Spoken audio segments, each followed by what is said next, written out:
Hello, are we okay now? Yeah, we're live. Okay. Hello, Are everyone. we live as in live? Yeah, we're live. Hello, everyone. I'm just standing in for Dr. Sunday. He will be here any second from now. So, good evening, everyone. How are you? It's only me, Mayowa, and we've got the lovely UFUOMA ANIGHORO. She would speak shortly. I just want to introduce and just stand in for a few minutes while Dr. Sunday comes in. You know when Dr. Sunday is here. If you're already DSA family or you're ad-earned follower of Dr. Sunday, you would know already that he's probably in court. That's why he's not here, but he will be here. He's already on his way back. So hello Joshua, hello Agbeko. Agbeko, good evening. How are you? Thank you for joining us. Thank you all. We're just waiting for Facebook, and once Facebook is on, Dr. Sunday is here. We will proceed with today's program. This program is a book review, and it's actually a book that is also close to my heart. I love the title. Life is an opportunity, and what else do you need if you know that life is an opportunity already? What else do you need from life? You just need to seize the opportunity and make well of the opportunities that life brings you. And not the usual life is this, life is that we usually hear. So this time, life is an opportunity.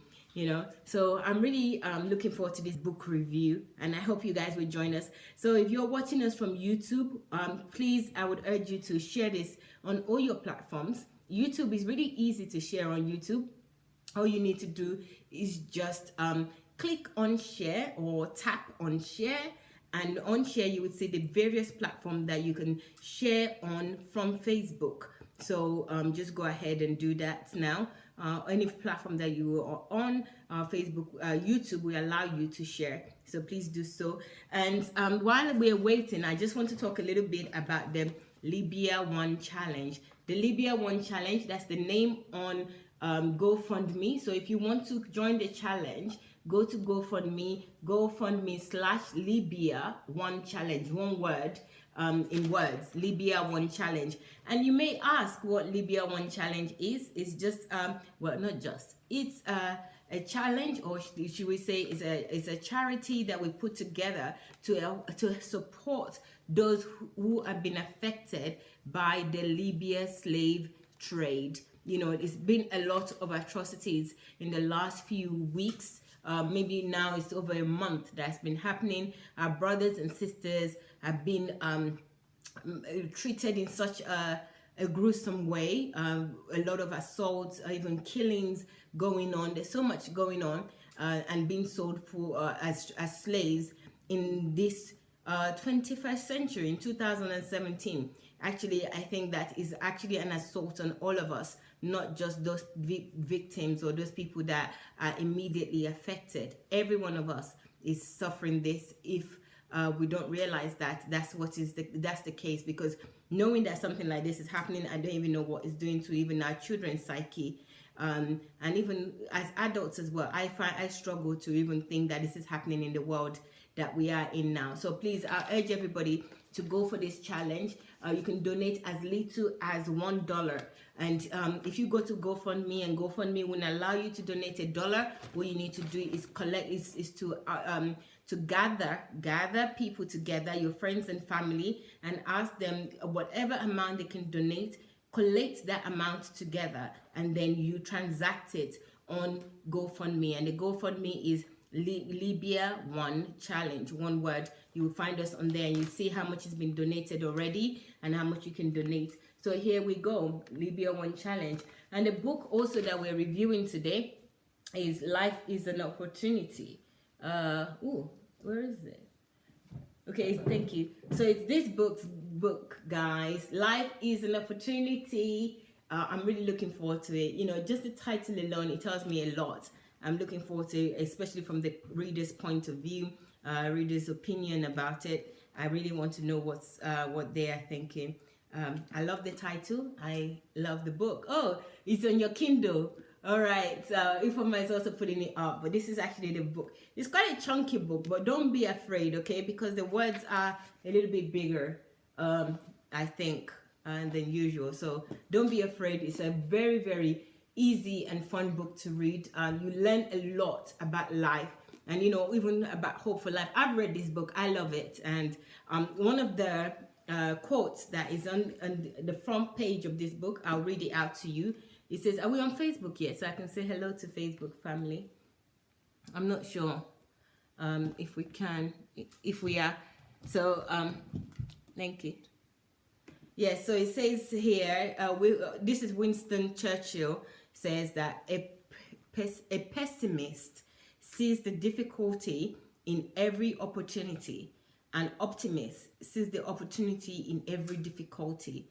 And that's Winston Churchill. This is one of the Prime Minister of United Kingdom during the war. So, you know, if he says that actually he won the Second World War, it was part of the people, he was the president during the Second World War. And if he says this, I guess he knows what he's talking about. It's a very poignant quote for this particular book. And I just love it. Just reading that right from the beginning, I know that there's something to value. There's something of value in this book. So this is the book that Dr. Sunday will be reviewing today with UFUOMA ANIGHORO. I really want Dr. Sunday to do this book review with UFUOMA. I don't want to be the one to do it, and I'm looking forward to him coming. He will be here soon. All right, guys. So this is the book that we're reviewing today. 10 speaker on. Okay. Okay. All right. So let's go and say hello to people on Facebook right now. So we have Mary Dar Orenugun. Hello, May, sorry, not Mary, May, M-A-Y. Hello, good evening. Thank you for joining. We also have Mr. Banjoko, Stitch Projection. Hello, thank you. Moyin Oluwa. Hello, Moyin Oluwa. It's like Oluwa Mayowa as well. Okay. Moyin Oluwa, hello. Hello, Moyin Oluwa. Oh, Richard, Doris, Tracy, Rebecca, Pat, Miracle. Wow, Miracle, thank you. Please, guys, do the honors and share this. Share with as many people as possible. Share. If you're on Facebook, you know how we share on Facebook already. You can share by tagging somebody. I love tagging. You know what? I just love it because tagging just shows it shows that somebody's thinking about me, because you actually have to type it. So you use the symbol at and then the person's name without any space. So it shows that you're thinking about that person and you're going through the extra effort to ask them to come to join you in the program. So I love tagging, and you know, I think that everyone should tag at least 5 people that they want them to join. And especially for this particular title, that life is an opportunity. This is the book that we're reviewing. You know, we're reviewing it from the reader's point of view and also the author. How many times do you have any books that is out there, or any book out there, that you have both author and a reader have a discussion, you know, have a discourse about the book or the experience, and also what the author is thinking? You know, this is like, it's in itself, I think it's a phenomenal, you know, and we should always take, I don't like to use the word advantage, but maybe we should take, we should make use of it, seize the opportunity in itself.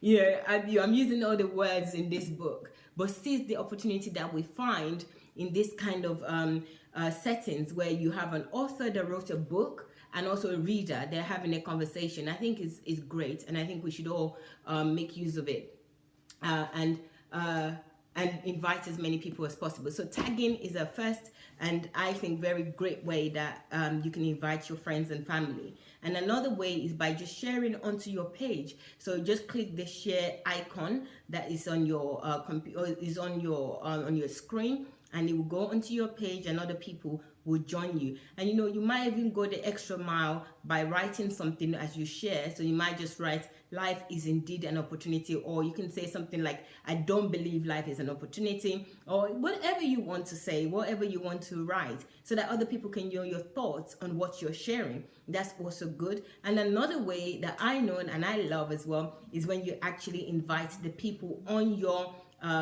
friend list. So if you click on if you tap or click on your invite icon, that will take you to where there's a list of your friends and family, and you can click one by one or tap who you want to join you for the program as well. And I also like that, because again, that's another method that shows that you're thinking about me and you want me to join you for this program. I really think that we should really make use of this, guys. Life is an Opportunity author and readers review. I think it's a fantastic opportunity to see both the minds of the person that wrote it and the person that I've read the book as well, and what they gained out of it. That might be something that you want to accomplish for yourself. So thank you very much for joining us. I've seen that a few people have shared, but the more the merrier. Life is an Opportunity is not a joke, and it's not going to be reviewed by myself. It's by UFUOMA ANIGHORO. That's one of our very own DSA family. And also we have Dr. Sunday that will be joining shortly. So if you're just joining us, I'll just catch you up, or I'll give you an update. The update is that Dr. Sunday is on his way already. I think it's already maybe in the compound. He went to court today, and you know, sometimes this court goes on forever, and he would be here shortly to join the review. He said already he's on his way, so he should be here anytime from now.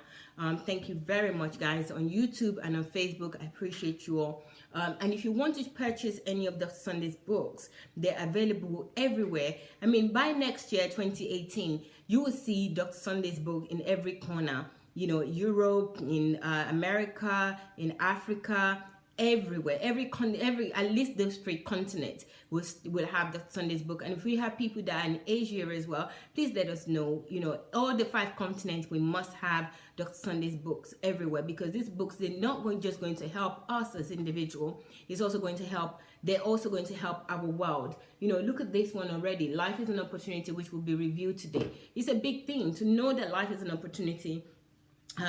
It's a great thing, because I used to hear, I don't know about you guys, what I used to hear is that life is unfair, life is a bitch. Being in England, excuse my grammar, life can be challenging, life is a lesson, life is this, so negative, so down, so, you know, like you have nothing to look forward to, you know. Maybe some people that they like having fun, you might hear some of their life is to be enjoyed, you only live once, and all those kind of things. But to say that life is an opportunity, for me alone, I grabbed this book with all everything that I've got to read it, and I was so grateful. This book, actually, I'm not reviewing it, so I'm not going to say anything.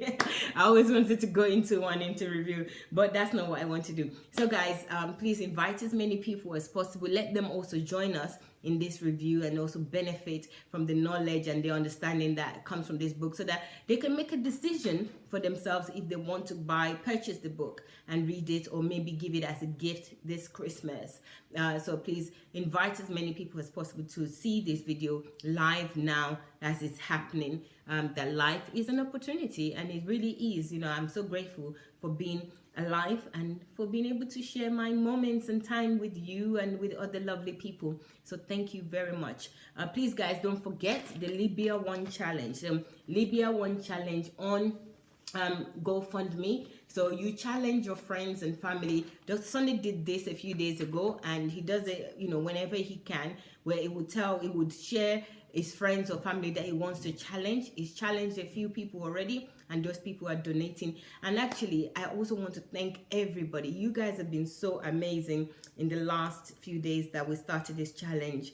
Lots of people have already donated. I appreciate your donation. If you want to see how much has been donated, you can also go on to GoFundMe/Libya 1 challenge. You will see the board. You see how much has been donated to the minute, to the second. You would see how much. And if you also want to contribute, you can contribute. Challenge people to call out your friends and family that you want them to help, to support the slave, to support people that have been affected by the slave trade in Libya. So it's specific, the slave trade in Libya. You may ask that what we're going to do with money, because a lot of people have been asking that question, that what are we going to do with the money? Why are we collecting money? You know, that's fine. It's all valid questions, you know. I think that it's really good. I've actually welcomed questions like this, and I think we should always ask those kind of questions, So don't feel intimidated not to ask us questions. We're very open here. We're not like church or some geos or some people that you can ask questions. You can ask us any questions. So some of the questions that have been asked is, what are we going to do with the money? Very good.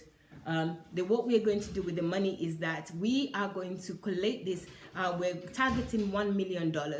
And what we're going to do is we're going to set up a center for all the victims of these atrocities that will come, and we will actually look for them as well to come, and we will help them with a skill. We would help them to acquire a skill. We would help them to settle back home where they should be, and also to help them to set a business and run the business. So we're not just going to set up the business and leave them with the business. We'll help them to run that business. So if some of them don't have skills, we'd help them to learn the skills in an area that they've identified for themselves that they're good at. Areas that they're not good at, let's say for example they want to set up a business, they're good at the skill but they're not good at running a business. We will have volunteers that will help them with the business, and these are going to be all volunteer based. So the money that you actually donate wouldn't be money that is going into paying anybody to do anything. It would just be used to spend on the individual to help them to lift themselves up and to make a good life for themselves. Because this problem is not just going to be a case of, being rescued in Libya and then repatriated back home. It's also going to be a mental problem, an emotional problem that I have challenges with, a problem of hope, a problem of opportunity. Because why would anybody leave to go onto that type of journey? They've reached some sort of breaking point. So we really want to help them mentally, and we have strategies, we have strategists and strategy to help them, and we're going to do this. So please join us. Let's join our hands together to do this. Dr. Sunday is here already. I told you he will be here if he says it will be, and we can continue now. Thank you. I heard you talking about hello. Hello, UFUOMA. Hello, I couldn't hear you. Okay, hello, sir. Yes, how are you? Good evening, sir. Welcome back. Thank you so very much. I was in court the whole day, so just coming back. I know. I wanted to, I heard you people talking about the Libya project.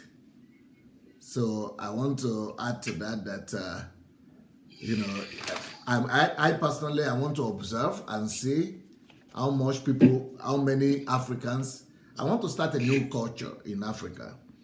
And that culture is to encourage people, please share in my personal Facebook. I want to encourage people I try to start a new culture of Africans coming together to do something. Because Africans are not known for coming together to do something historic, something positive, something based on charity, love. Everybody is just about themselves, about egocentrism.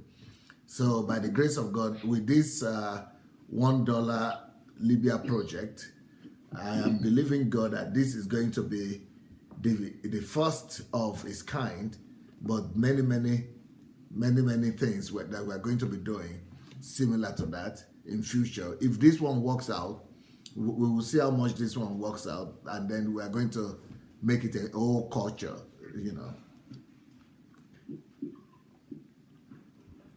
of encouraging our people to work together and to be able to achieve, good things for our people.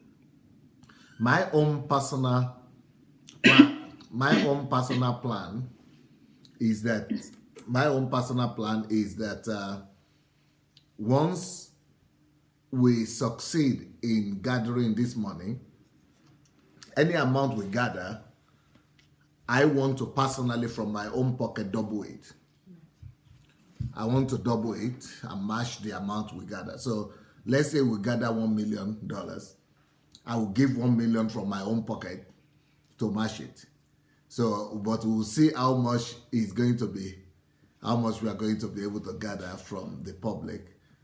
And just to be an example and show people that, the money is not the problem. We can always find the money, but we want to create a culture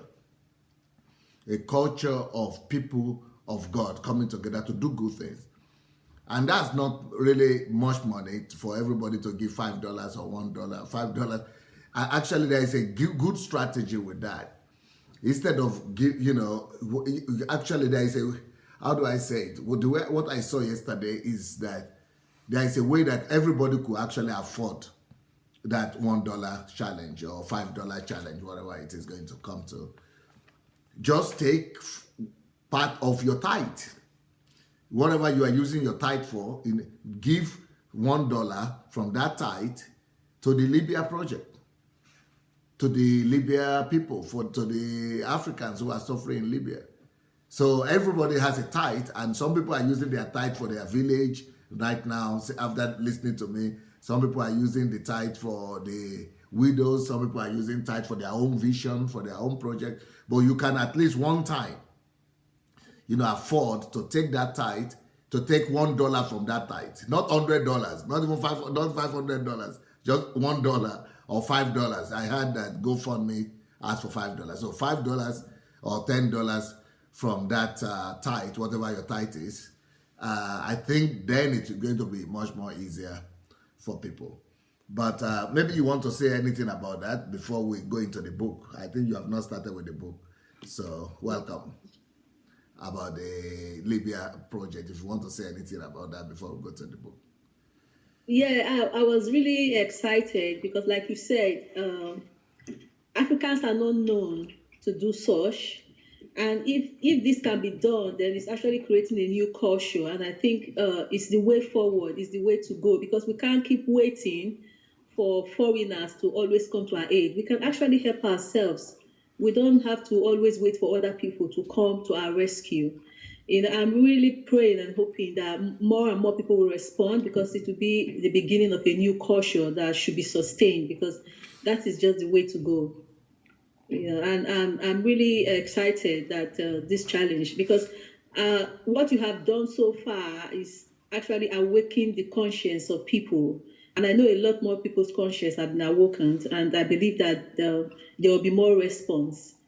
These people need help. We have been hearing about this for a long time, but to actually know that, I believe everybody should be excited that they can actually be a part of the solution, instead of just talking and spreading all of the, the evil that is happening there. But I think everybody should be excited that they can actually be a part of the solution.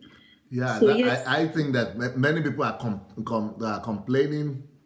Yeah. And some people even go to demonstrate.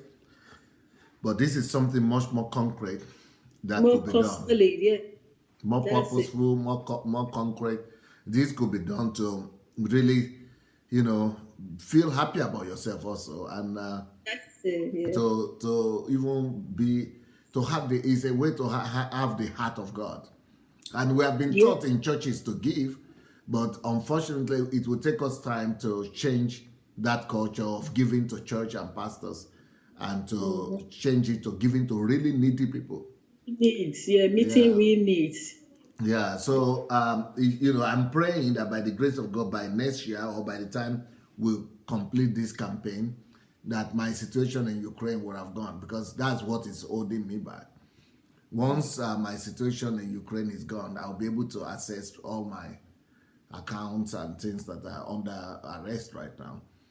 So once that is done, it's not a problem. I'm going to double any amount people gather.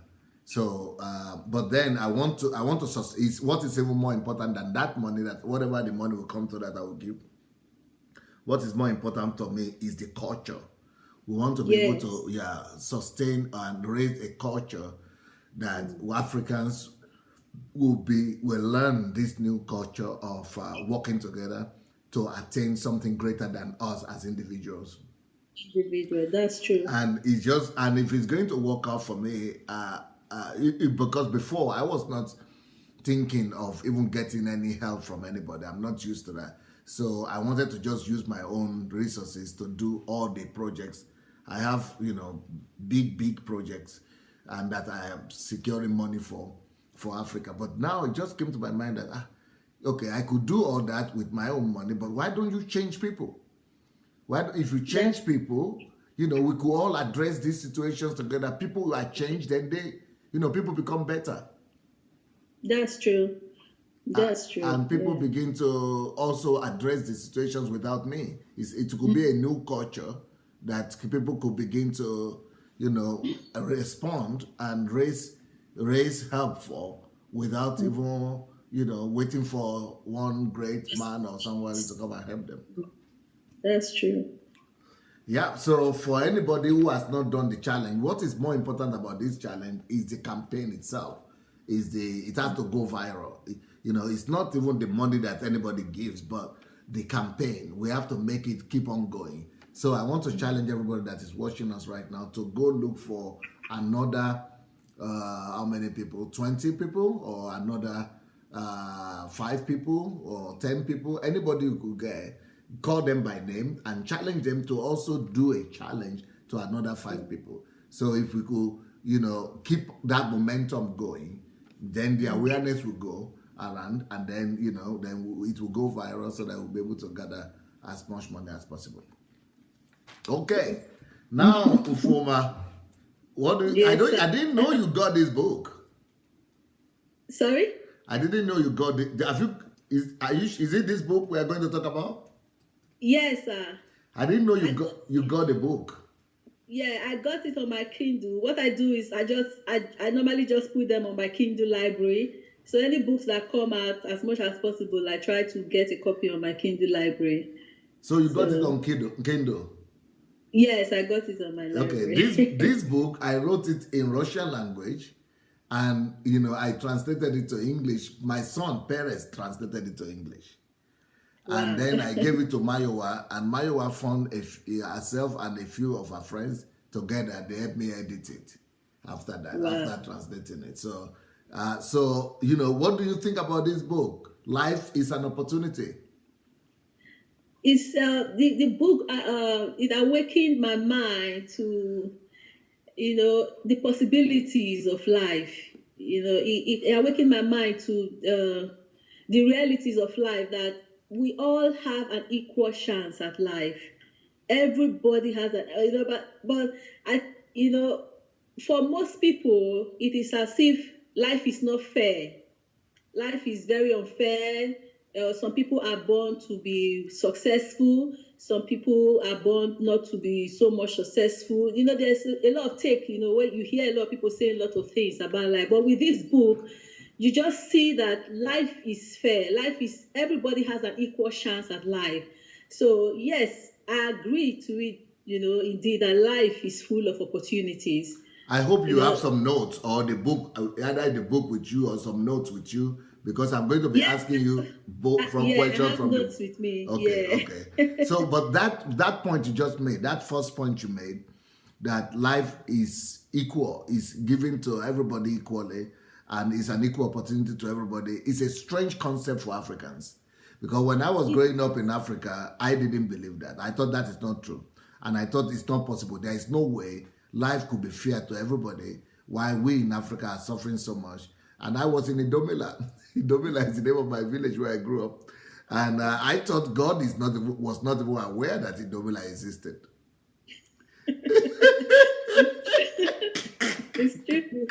It's true. I thought not only the president and Nigerian government was not aware that Idomila existed, but I thought even God himself was not aware. Yeah. Talk less of equal opportunity to everybody.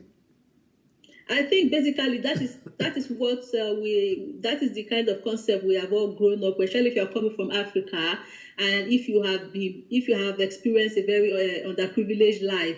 You just feel that you see people that are successful, you see people, and you become so blind to the fact that you can also have that possibility. You just feel that it is for some people. You're already so underprivileged. You can't get there. You can't be like the Joneses. So why even try?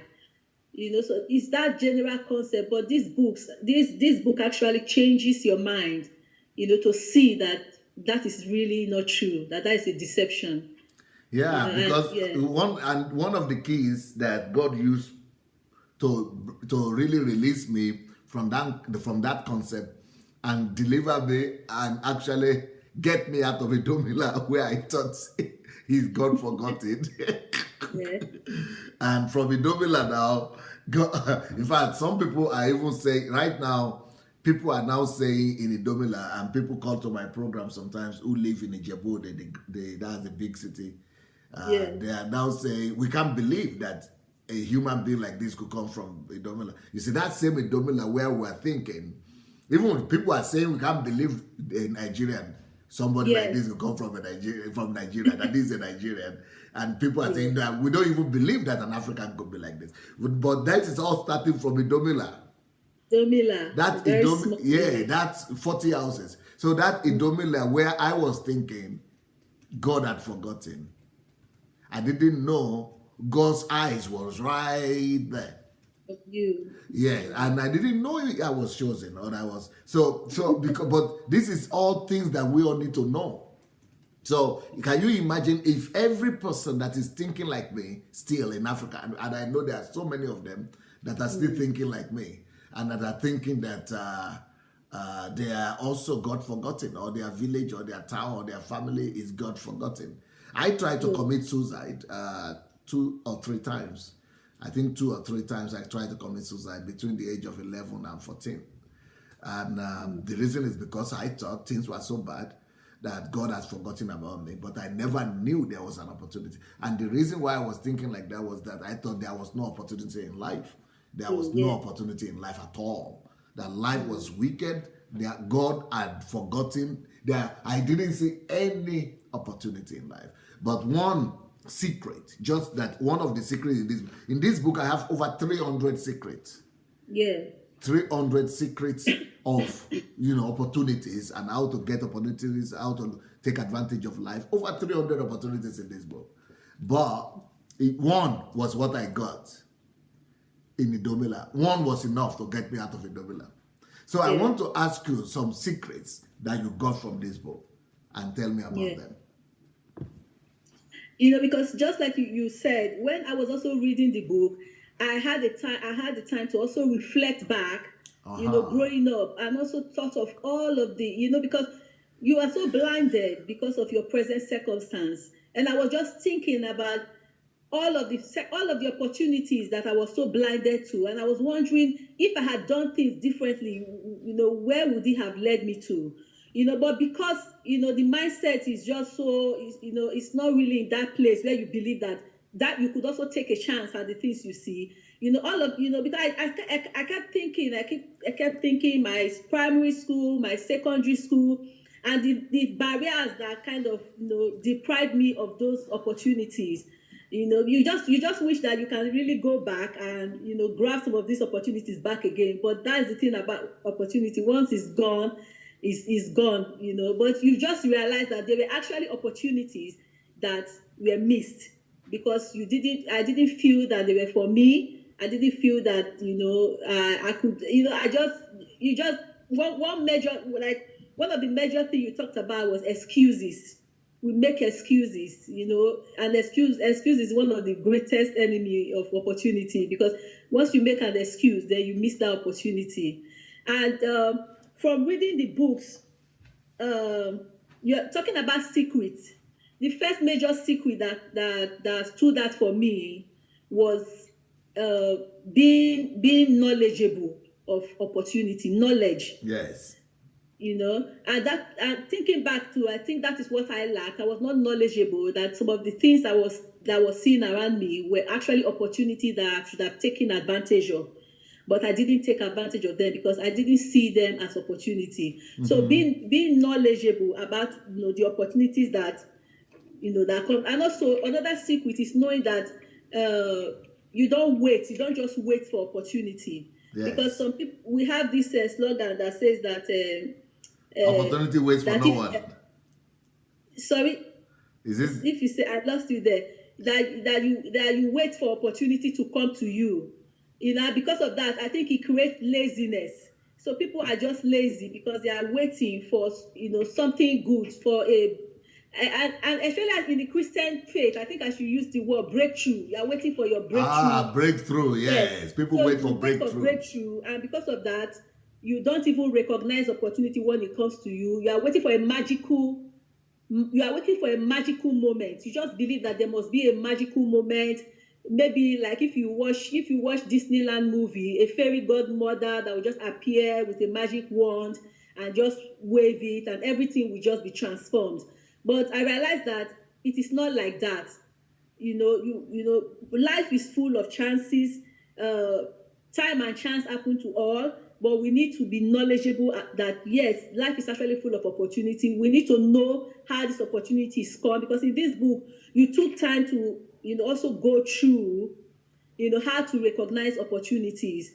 And one of the major thing, which is something that I've actually heard before, is that opportunity usually comes disguised. So it is usually not obvious, and because it's not obvious, a lot of people don't see it. And I remember the story you gave about the little girl that found a stone on the floor. Yeah. A lot of people would have been walking past that stone, not realizing that it was of any benefit. Yeah. But when she took it and sent it to the father looked at it and cleaned it up and refined and discovered it was a diamond. And that is how it is with a lot of people. We see a lot of chances come. Time and chance happen to everybody. Opportunity is always coming our way. But because it's not packaged in the way we expect it to be, it's kind of disguised. We don't see it. The greatest one I saw, which is very, very common with us, opportunity is also disguised as work. And work is something that has become anathema in the African society. People run away from work. Illusion. Yeah, everybody's running from work. There's this illusion that you don't really have to work hard. You just have to just pray or do breakthrough or sow some seed, then things will happen. So people are really, really running from work. But every opportunity, comes in the form of work. Somebody said opportunity is usually dressed in overalls, and because of that, people don't recognize it. So it will take for you to put up your work clothes for you to be able to work with a opportunity. So, another secret again is diligence. Sometimes we are not diligent enough at the things that come our way, and we give up easily. I'm trying to remember the story of the story you started with, the introduction about Ivan. Yes. Ivan had a neighbor that he was just looking. Oh, this man has a good wife, he's happy. Oh, he has a good house. Oh, I wish I can be like that. Oh, I wish I can have a good house. And, so a lot of us are living in that dream realm. We're just wishing and wishing and wishing. And just like Ivan, when he died and he got to heaven, and God showed him a room and said, he saw exactly the house he was wishing for. He saw exactly the cars he was wishing for. And he was like, God, but you knew I wanted all of this. Why didn't you give it to me? And God was looking at him and said, you have the same opportunity. And he was shocked. He said, you have the same opportunity. You could have had these things if only you paid attention and did what you needed to do to get them. And that is how it is with a lot of us, because we are just wishing, but we don't know that the same things we are wishing for, we can actually work at it. We can actually work at to also achieve those things. So mere wishes usually really does not give you anything in life. So that story was really brought it home to me that there is nothing you desire out of life. So it's what you demand out of life you will get. Yeah. If you don't place a demand on life, you will not get. It's everything you place a demand, anything you demand out of life, you can get it. Instead of just wishing and just dreaming, you can actually achieve the things you want out of life. Because in talking about opportunity, you talk about time and chance. You also talk about success. Some of us, we like to celebrate success, but we don't also believe that we can be successful. We believe that success depends on luck. You say, oh, that person is very lucky.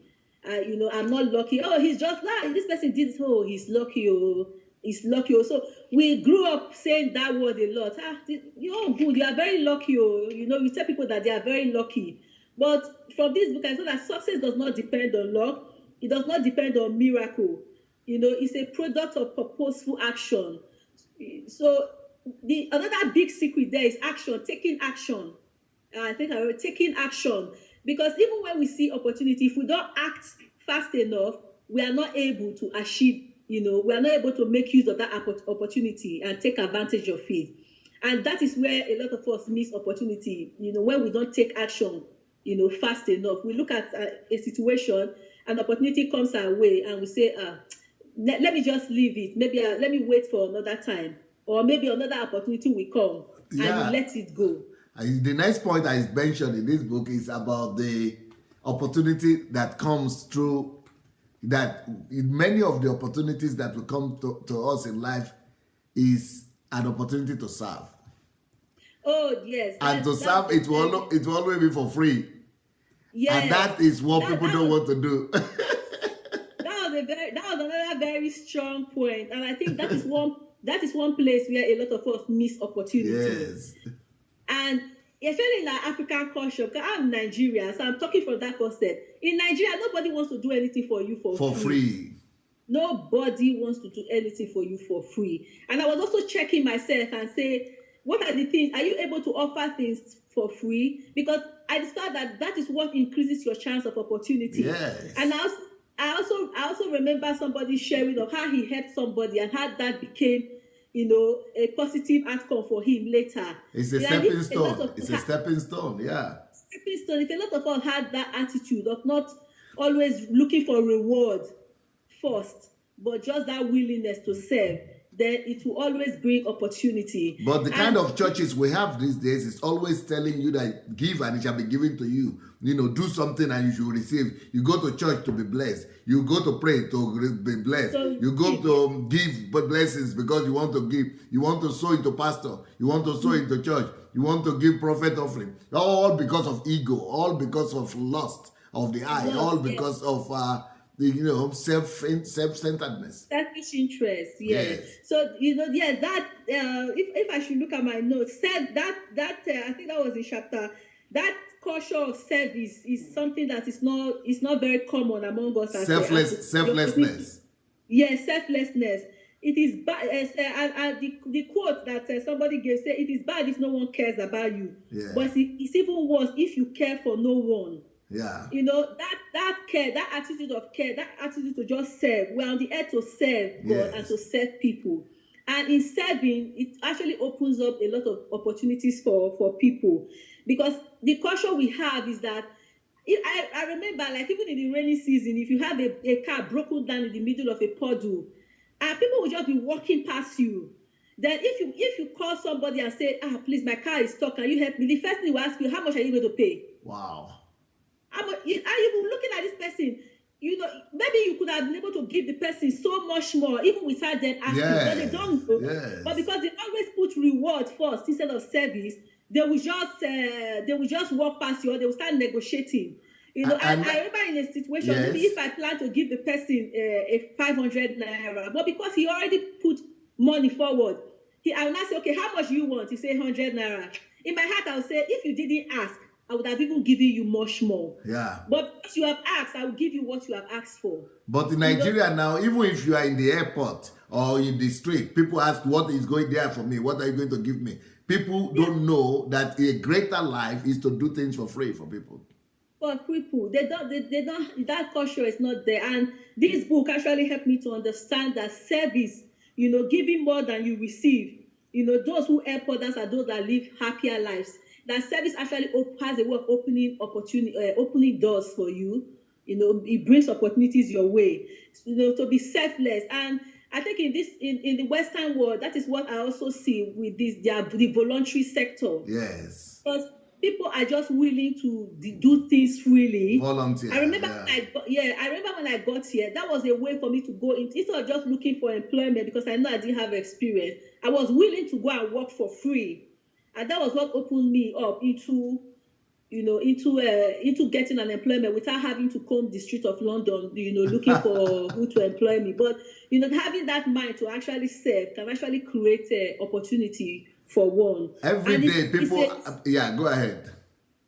It's a great virtue for anyone that really wants to take advantage of opportunity to have.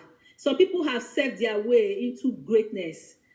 Just rendering service, and even when they didn't think about it, they didn't know that what they were doing was going to turn into a very big opportunity later in life. So service is really one of the things you talked about, and Yeah, you also said that the principle of service is the principle of love for people. Yes. It takes one to love to serve. If you don't love, You cannot serve. Yeah. And the more you serve, the more God lifts you up, the more God exalts you.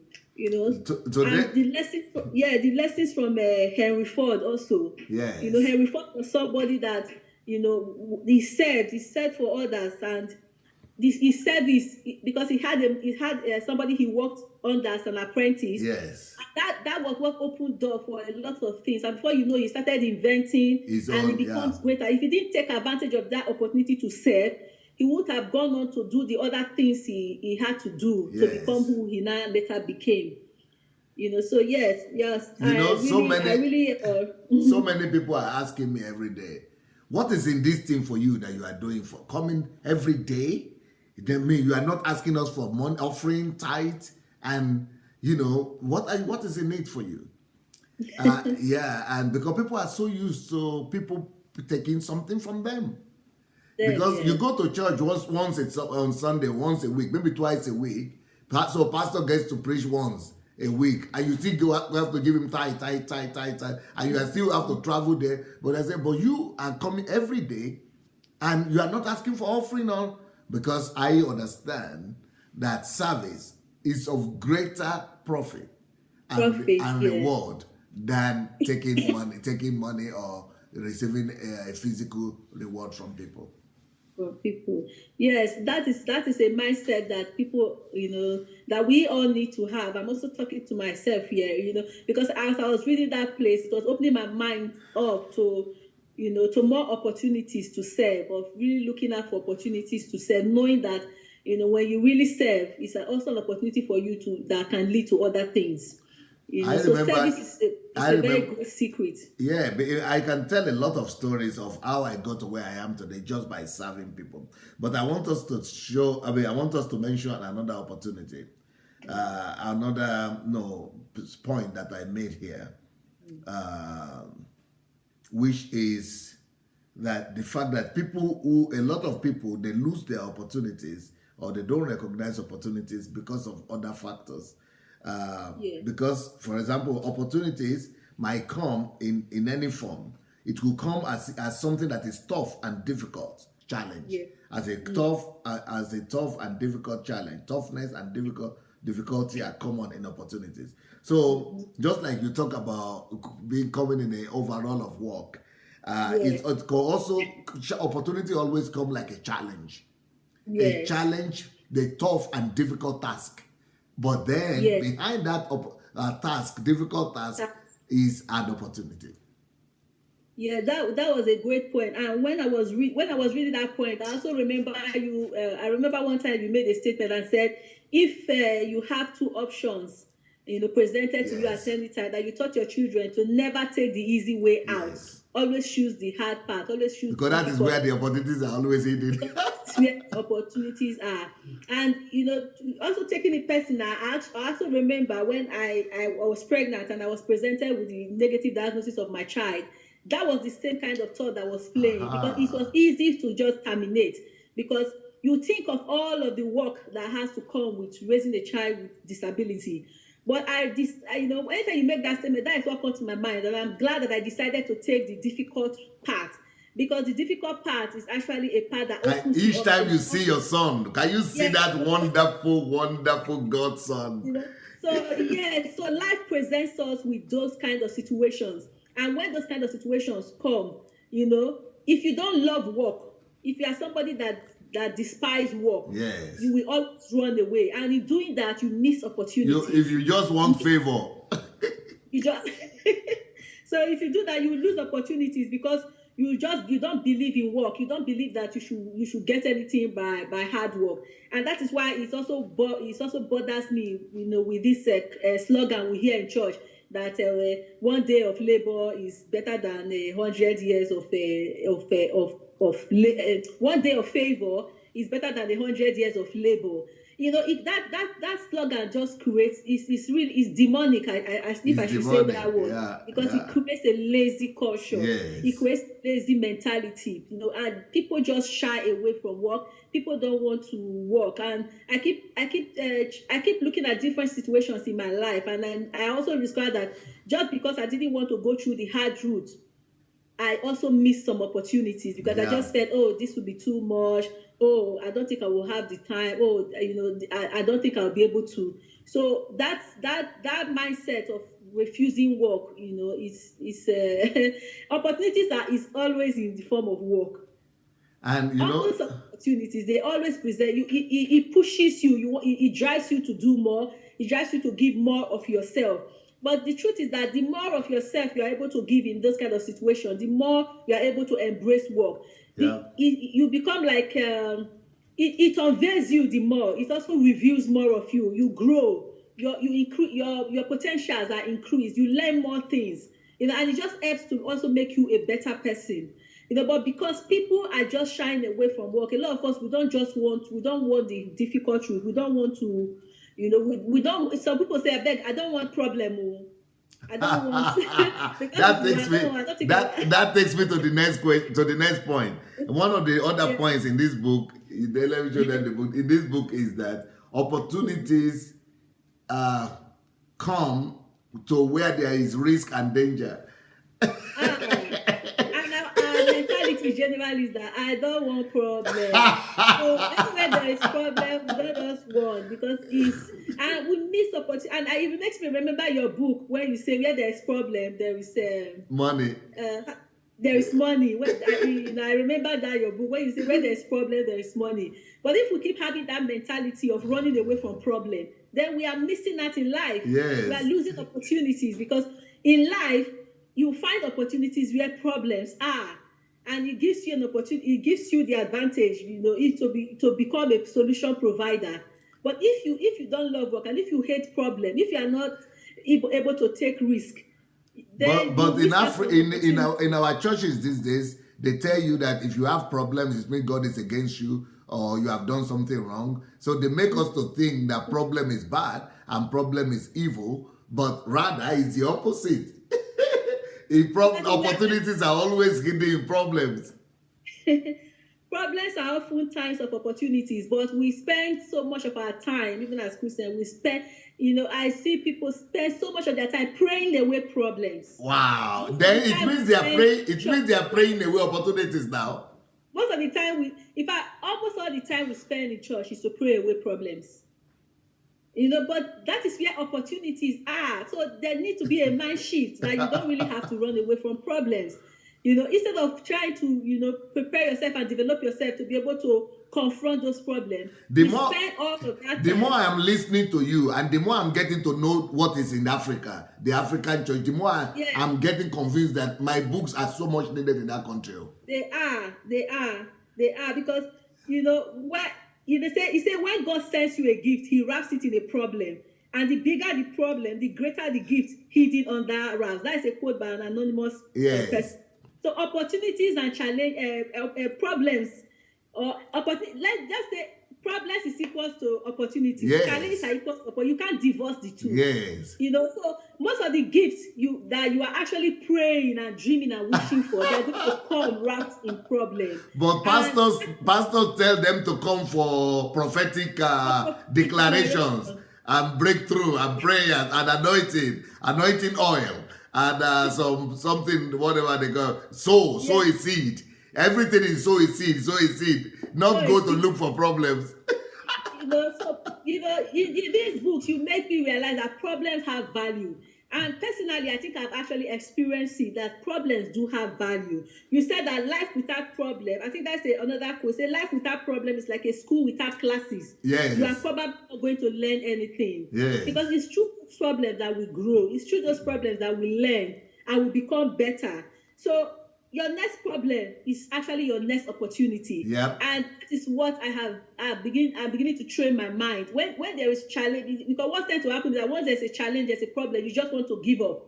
You just want to oh no, I can't go. But you just realize that instead of having that feeling of giving up, it should actually, make you rise up and say, oh, that's the next opportunity coming. So that next problem. So that is the mindset that this book has given me, that anytime I see another problem, I should know that there is a next opportunity coming. There is another door going to open. Yep. So I shouldn't run away from it. Instead, I should just get myself prepared. I should just, if I have to get more knowledge, I should get more knowledge. I should learn and just confront that, because that is the next opportunity. And I think that is the mindset that every one of us should have, because when we avoid problem, we are running away from our destiny. If you avoid problems, you're actually running away from your destiny. So we shouldn't avoid problems. Problems are, they have value. They add to you, and they actually lead you to more opportunities. Yep. So yes, go ahead. You also said that opportunities without challenges are likely to be deceptions. Yes. So that brought us to the Ponzi scheme, where people just want to get something for nothing because they just believe that, once it's quick and easy and smooth, then that means it is God. But most times, if it's easy and smooth, it's deception. Deception. That is even the greater danger. Yes. So opportunity without challenges are likely, and that is what a lot of us, tend to look for. We tend to look for the easy route. We tend to look for the things that don't have too much work. We tend to look for the things that won't give us too much challenges, because we don't want to push ourselves. We don't want to, we don't want to be courageous to face those things. We just want to look for the easy route. And at the end of the day, we end up, falling into different, in fact, we end up encountering more problems that actually set us back in life instead of pushing us forward, in life. There are so many points in this book, right? Is there any other one you like to mention? Yeah, also talking about that, I like the analogy you gave about the rose flower in this book. Everybody loves the rose flower, but especially ladies. Especially the ladies. But every rose has a thorn. And if you ask the farmers that pick roses, you will know that they tend to prick their fingers trying to gather the rose. But because they have mastered the skill, they know how to actually handle those stems and pick those flowers without, even in the midst of those thorns, they are still able to get to the rose. So we said that the beauty of there's beauty in pain. So the rose flower signifies that it's beautiful, but go and get it now. You will decide that to get that beauty. So the rose flower is not that there is beauty in pain. It may look tough, it may look challenging, but if you really push through and don't run away from it, you will discover that there is beauty in pain. And there is no beauty without pain. There's no beauty without pain. So there is beauty. So opportunities come in packages of discomfort, but in that discomfort, you can actually see that there is a blessing. There is beauty in it. That's a very good point I got from that. So we shouldn't lose opportunities because we are afraid that, this is going to cause me a lot of discomfort. This is going to cost me. I have to work hard. I don't want problem. There's just too much. This is just going to be too much problem. If we have that attitude, we actually see ourselves losing opportunities in life. Yeah. Yep, and that is yep. Any other point you want to give us from this book? I also jotted down that people who are afraid of danger and risk are already defeated. And it brought me to I think I actually heard this statement first from Oprah Winfrey, but I also saw it in the book. Yes. Feel the fear and do it anyway. So with every opportunity that comes your way, sometimes you are really scared. Sometimes it's so scary. You don't really want to. I remember when I had a vision and I discovered my purpose and I wanted to start the guest club, and I was so scared. And I wrote to you that, Pastor, I've already set a day, but I'm so scared. I don't really know what to do. And you said, you have something in your hand. And every day I'm so grateful to God that I didn't back down, because there's nothing you want to do that you will not have an element of fear on the inside of you. So hearing that statement, you feel the fear, but you do it anyway. Yeah. Because that fear will not kill you. Somebody described fear as false evidence appearing real. Yeah. I think sometimes it's actually good to feel that kind of fear, because it releases an adrenaline in you, releases a drive in you to actually want to put in the work you need to put in to achieve what you want, to achieve the success that you want. So feel the fear, but do it anyway. It gives you that boldness to actually step forward and not back down because an opportunity looks difficult, because an opportunity looks like so much work. It just gives you that courage to push on. I think that leads me to the other secret, the secret of boldness, of courage, because if you don't have that courage, you will always back down, or you will start procrastinating. And if you start procrastinating, you will lose that opportunity. And you cannot say that life has not been fair. Life has been fair. Life has treated you well, but you have just, because of your own attitude, you have just allowed that opportunity to slip by. Now, another thing I would like to ask you before we go is that many people didn't hear your testimony and they don't know what you do. I would like you to take this time to tell us what are the projects that you are leading right now that you are planning to do. I know two of your projects. I know the business project, the Chin Chin, and I know the project about the girls. So tell us, take your time to tell us about the projects that you are undertaking since the time we met and how things have changed for you. And despite the fact that you have a physically challenged son, and he's a great guy. People need to see his picture. He's a delight. Yeah, because that brings me to actually to a point of always expressing my gratitude to you for discovering this platform and for knowing you, because prior to this time I can't even remember what life was all about, really. It's like one was just floating through life, like you are living in a daydream. There was no vision, there was no purpose, there was no drive. It was like just living every day as it comes, But encountering you on this platform gave me a kind of shock in my life, and I just realized that, oh my God, what am I doing? And I looked at myself and I looked at my age and if I didn't see Dr. Sunday, I would have just woken up at 70, nearing the grave, and my life is just gone. And that is how life is with opportunity, because from the story you gave about Ivan, even in that book, a lot of people just live thinking that there's no opportunity, life is not fair, and they just wake up before they know they are old and they are near their deathbed, and it's just that, what have I done? There's so much I could have done, but you didn't do. And that is the worst thing that can happen to anybody, to just see life, to just watch your life go by and come to the end of your life and discover that you didn't really do anything. And that is what I thank God for every day, for you, because on this platform, I suddenly knew that I was not living, I was just existing. And it gave me a kind of shock, because I was so scared, I was so angry that I've wasted so much years. And I just began to see that there's so much more I could have done, but this deception of religion, of just going to church and just going through doing the mundane things of this life and just waiting for a miracle breakthrough to appear from somewhere, it's actually helping us to waste time and waste life.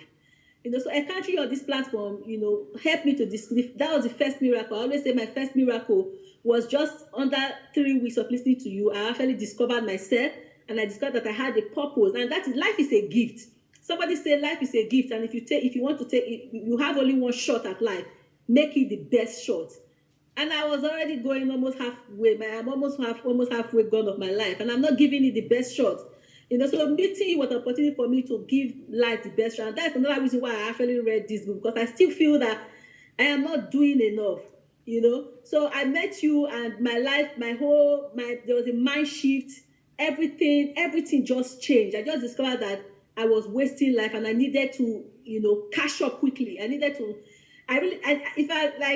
Oh my God, nothing else mattered. I just needed to make my life count. So with my business, I knew that I needed to put in more effort and make it count, because from your teaching, even though I was doing it on a very lazy scale, because I was hoping that I would probably go back to work. But after you released the book and you talked about time conversion, stop working for Uncle Sam, I knew that I had to give that also my best shot and do more and really make it, into something that I won't have to start going to look for a job to go and work for Uncle Sam anymore. So that was what happened to me, and also discovering my purpose. And actually I discovered that there is something that God has brought me here to do. Initially, I used to think that my life would probably, maybe if I have to do any work later in future, it would probably be around my son and helping children with disability. But I discovered that was not my purpose.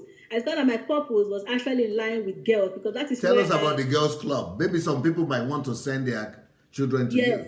So that led me to I thought that is where my love and my pain is, because I actually encounter a lot of people. I heard a lot of stories that is always breaking my heart, and from a lot of the teachings on purpose and calling that I went through, I thought that everything in my life has actually led me to this point, and for it's actually pointing to God.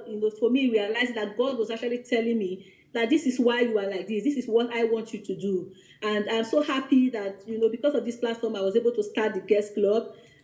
We are a year old now.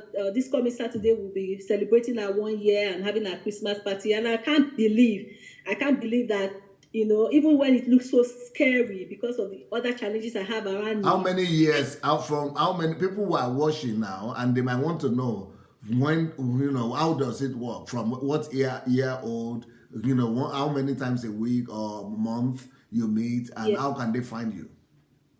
So the Guest Club is from 8 to 10, but in the coming year, we are going to, it's 10 to 20. But in the coming year, we are going to do a project from 8 to 11.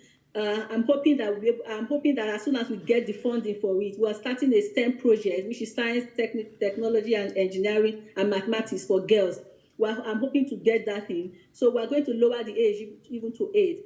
For now, we meet every month, but I've gotten to a place now where I'm actually able to get funding. So once that funding comes in, the plan is to have the club running every month.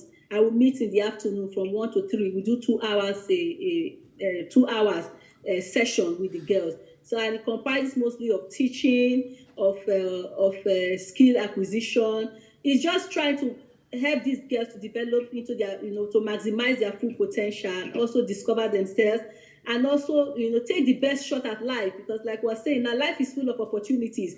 We shouldn't have but girls. You are taking the most difficult girls, because that age from 10 to 20, those are teenagers and adolescents. That's the most difficult age of the girls. That will shape their destiny. People always feel sorry for me and thinking that, are you crazy? Why do you want to deal with girls? But I discovered that as difficult as they are the ones that actually need a lot of attention. They are the ones that actually need a lot of direction. And a lot of parents, really, they won't admit it, but they are not able to have access to them. They're not able to. And I always tell them that they don't want to listen to you, but it helps if they hear another external voice. When they say another external voice talk to them, and they hear exactly what you are trying to tell them at home, that gets cemented. But if you are the only one talking, they feel you are just bothering them. They feel you are just nagging them. And they just like, Mommy, get off me. I don't want you to, But if they hear somebody else saying exactly what Mommy is saying at home, it makes them to actually like, okay, Mommy said it before. So it stays with them. It's a very challenging age, but they are the ones that actually need more guidance and more direction in from life. The age of 8 to 20, yeah? From next year coming. To 18, sorry. To 18. Okay. How can they find you? How can people find you to send their girls? Okay, so because I heard that you have a lot of teenage pregnancies in England. So this could actually solve that problem. That is it, because it's helping them to recognize their priorities in life and to focus on their goals, and so that they can achieve their dreams and maximize their potential without being a part of the negative statistics that we have in society. So it's actually inspiring them, motivating them, and actually being a mentor. So, and it's like mentoring them, because in back home we'll say it takes a village to raise a child, but especially in this society, a lot of these children don't have access to another adult in their life that they can look up to. So they need that. So we have a page on Facebook, which is the Marvelous Girls Club. Is it one word? One word, Marvelous Girls Club. One word. Girls Club, the Marvelous Girls Club. One word. Yes, it's one word, the Marvelous Girls Club, and we meet at a community center. It's called the Jubilee Community Center in Thamesmead, here. So anybody can. We have parents that come from areas, not really. They also find time to come from other areas. So anybody can come. This Saturday is our Christmas party. It's our open day. Is it open day? And everybody can come this Saturday? Yeah. So we entertain the girls and their families, because it gives. And the girls are really excited. They have been practicing in my house for the last 2 Saturdays. What time? What time on Saturday? On Saturday is at 12 noon. Okay. So at 12 noon on the 16th of this December. So we have been on a journey. I've had a group of young girls that I've bonded with, that are looking up to me, and I feel so fulfilled because when they came and they were practicing, I just feel so excited that they have a direction, they have somebody to look up to, they have somebody that they are listening to, and and that is what I keep telling myself. If it is just one person that will grow up tomorrow and say, oh, this person told me this when I was this, because what you discover that the things that we pick, because I say we are a product of the information that we receive, and that is one of my aim, that no girl should be ignorant. They should get as much information as they need to become really well-formed adults. If you go into adulthood not prepared, then you are just going to be a damaged adult. And we don't want to raise damaged adults. We want children that are really prepared to face life. And I also tell the parents, you need them prepared. We say raising girls with principles and disciplines. Principles are the anchor of life. If they don't have that anchor, when life challenges come, when difficulties come, they will crumble. We don't want them to crumble. We want them to be able to build up resilience, to be able, because I've gone through my own share of challenges. If I didn't have those kind of anchor, I won't be talking here today. I would crumble. So it's good that we equip these girls. But then you also have a business. So can you tell us about your marvelous chin chin, or what do you call it? Marvelous Mix Chin Chin. So Marvelous Mix Chin Chin, we are taking huge steps. We also have a page. I also have a Facebook page for it. It's called Marvelous Miss Chin Chin. Mix. So right now, is it Marvelous yes, Mix? Mix, yes. One word. It's 2 words in one. So Marvelous Mix. Marvelous Mix. Chin so Chin. But you write Chin Chin too. Yes, Marvelous Miss Chin Chin. Okay. Yeah. So I have that page on Facebook. And so if people want to supply, buy Chin Chin for their home use or for their parties or for their meetings, so they can order from you? They can order, yes. We also have it on eBay. I'm trying to get it on Amazon. I've not been successful in doing that. Because I've tried many kind of Chin Chin, especially the ones they send from Nigeria. But when I ate your own, it's a world apart. I don't know why that. I don't know. People keep saying that, but I just believe that. I'm so happy that I didn't use because that's another thing. Sometimes you some things that look so little, you tend to despise them. I'm just so happy that I didn't despise that. That I took it on to actually make it grand and put it out as a service also to the world, because I knew that I could do something better than what was out there. So it's difficult to really say why, but I'm so happy that I'm able to give something to the world that is different, and people are always. I get people calling me, strangers calling me, and just thanking me that, oh, this thing is so good. And I'm like, I don't know. So right now we are at the stage where we're actually looking for distributors, because you get people calling you from so far, from my location. So I'm at that stage of trying to. So if they want to if they want you to supply them, they want to buy your product, or they want to be distributors, they just should go to your Facebook page and inbox you? Yes, they should inbox me. I do postal delivery too, so I'm able to post to anywhere in London. But above that, we're at this stage where we're actually, because we can produce so much more now, so we're actually looking for distributors. I've gotten one distributor, so we're looking for more distributors in different areas in London to take it all around. What about if it's outside of London, outside of England? Outside of England, that is another area. That is where I'm actually pursuing the Amazon route. I've actually had people contact me from outside of the UK, but at the moment, because they don't want to do direct, so we're actually looking also at bigger distribution chain. You have distribution chain companies. So those are the people who are trying to contact now, that if they can stock the product, they can take it to outside of Europe and anywhere. I've had people contact me from France, from Netherlands, and I'm like, I don't know how to get there yet. So life is an opportunity. You are taking the best. You are taking the best use of opportunity in your life. Yeah. That is also the beauty. That is where there is beauty in pain, because what got me into making a Marvelous Miss Chin Chin was also not being able to resume work after having my child. So I was like, okay, so what do I do? Am I just supposed to sit down here and be moaning with my child and just waiting for the next hospital appointment? What do I do with my time? And I think you wrote a book also about that. I'm looking forward to reading that book about what you do with your time. So I decided to use my time, while I'm home, not see my baby. Because Where are you from? Where are you from in Nigeria? Are you from Anambra State? No, I'm from Delta State. You are from Delta State. What? Because you are so different. I wanted to say, how can you be from Anambra State? You're so different from all the people. Yes, you are ANIGHORO. Yes, I'm ANIGHORO. Is your husband ANIGHORO too? Yes, he is. Because we are from Delta, I would like to know you people, because you and your husband, especially your husband, and then I see that you don't resemble the Edo people.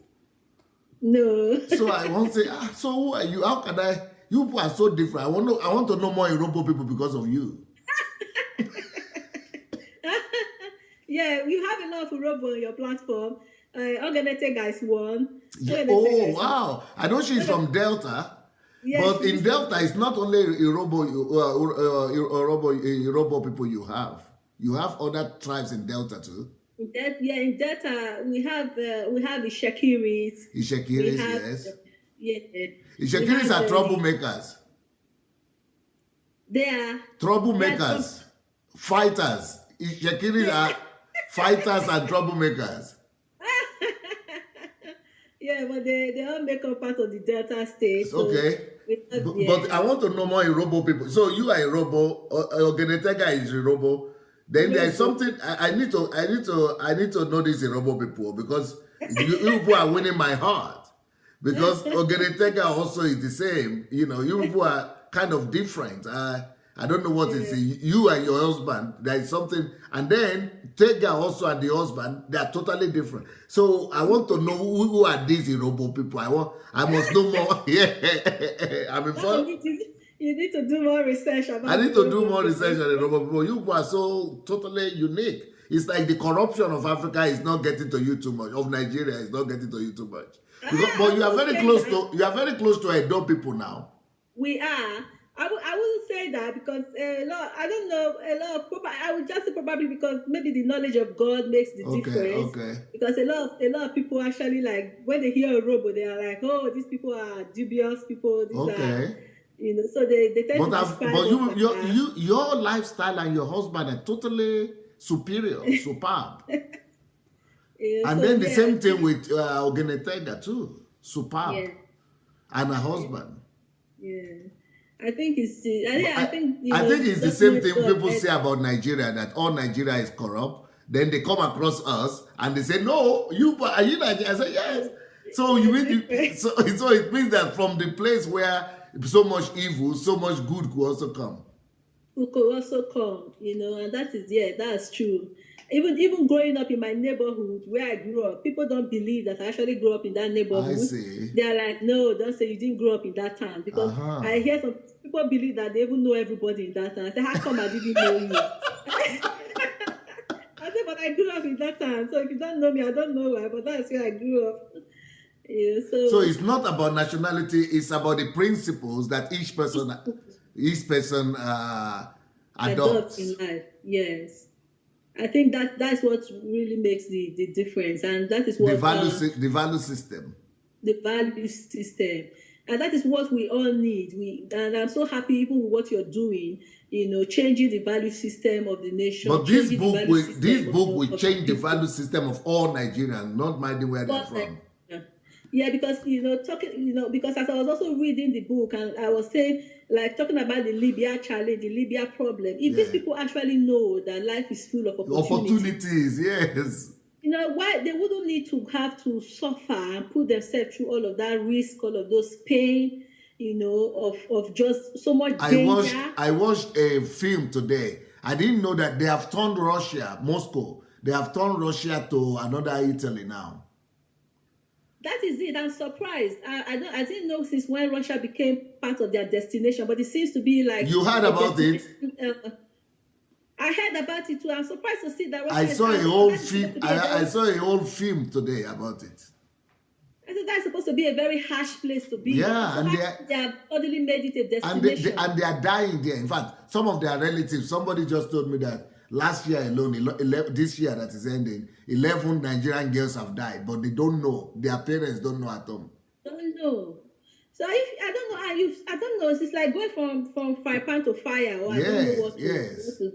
what to describe it. Because Well, if thank you. everybody actually knows that life is full of opportunities, if you are not Yes, afraid of hard work, if you are not afraid to take risk, if you will just be bold.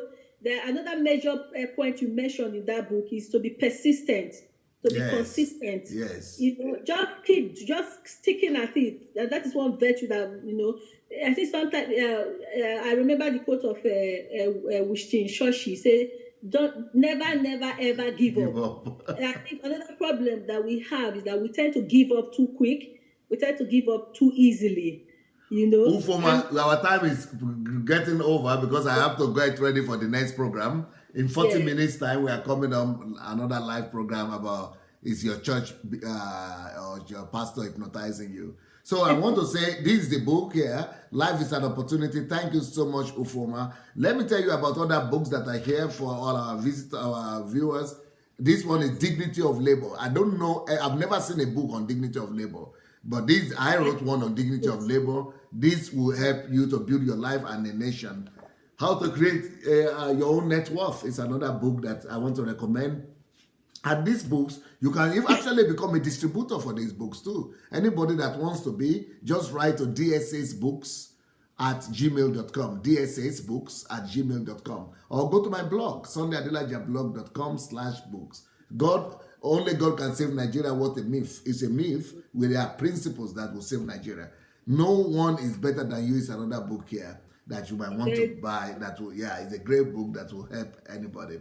Who Am I? This is one of the best-selling books right now. And Why Am I Here? It helps you to discover your calling.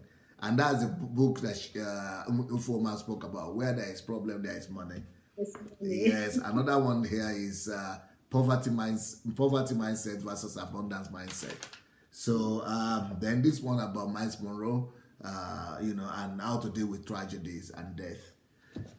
Then the creative and innovative power of a genius is another book that I want to recommend to all these books to everybody. Stop working for Uncle Sam. I have so many books now. You know, before I was having all my books in Russian, but now I have enough in English. So we should use these books to change our nation, the value systems in Nigeria, and all over the world. And I will be bringing more people to testify so that they will testify about the books that they have read and how that book has influenced them. Thank you so much, UFUOMA. We'll see you in the evening tonight. Much, sir. Thank you. Thank you. Greeting to the family. Bye. Bye. Thanks.